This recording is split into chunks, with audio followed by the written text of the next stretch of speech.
13वें अध्याय को रॉबिन ने 20 बाई 20 बाई 20 के सूत्र के नाम किया है। अध्याय रोम की गलियों से शुरू होता है, जहां पहुंचकर उद्यमी और आर्टिस्ट को मिस्टर रिले की प्रेमिका के बारे में पता लगता है। वे इसी शहर से थी, जो बाद में उनकी पत्नी भी बनी। लंबे वर्षों तक सुखद वैवाहिक जीवन उन्होंने जिया, जिसके बाद उनकी मृत्यु हो गई। अध्याय में आगे मिस्टर रिले उन दोनों को 20 बाई 20 बाई 20 की महत्ता समझाते हैं। वे कहते हैं, सिर्फ सुबह 5 बजे उठने से आप महान नहीं बन सकते। आपको महान बनाते हैं सोकर उठने के बाद के 60 मिनट, और उन 60 मिनटों में आपने क्या किया, यही आपके लिए गेम चेंजिंग की तरह काम करता है। मिस्टर रिले उन दोनों को फिर से एक चार्ट देते हैं, जिसमें सुबह से 5 से 6 के बीच के 60 मिनटों को 20 बाई 20 बाई 20 के 3 खंडों में बांटा गया था।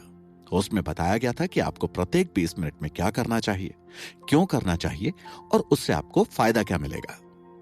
वो चार्ट कहता है, आपको पहले 20 मिनट में कड़ी कसरत करनी चाहिए, पसीना बहाना चाहिए, गहरी सांस लेनी चाहिए, पानी पीना चाहिए।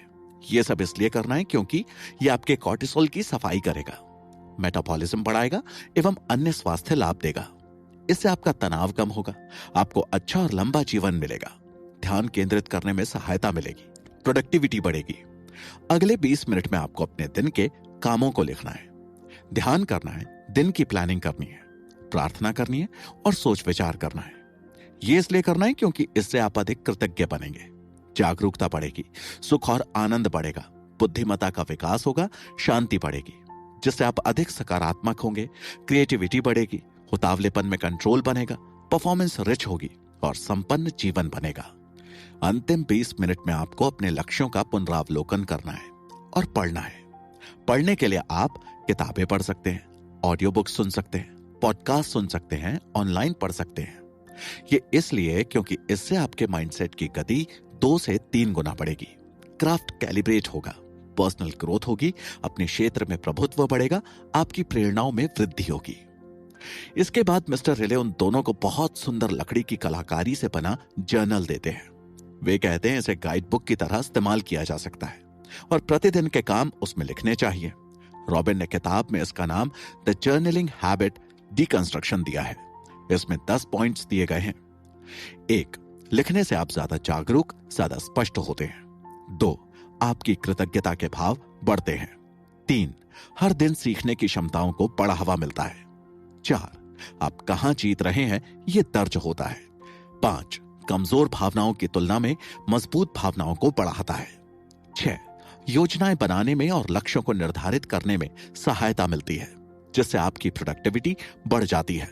7, उलझन के समय काम करने के लिए नए रास्ते मिलते हैं। 8, जीवन के सबसे अच्छे अनुभव दर्ज हो जाते हैं।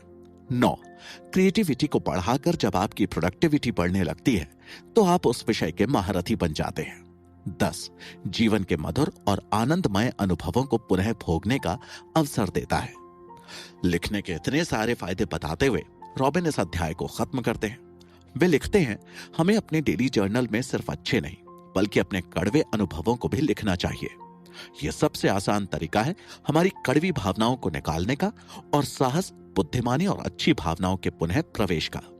20 बाई 20 बाई 20 का यह सिद्धांत और डेली जर्नल राइटिंग आपको प्रतिदिन करनी चाहिए।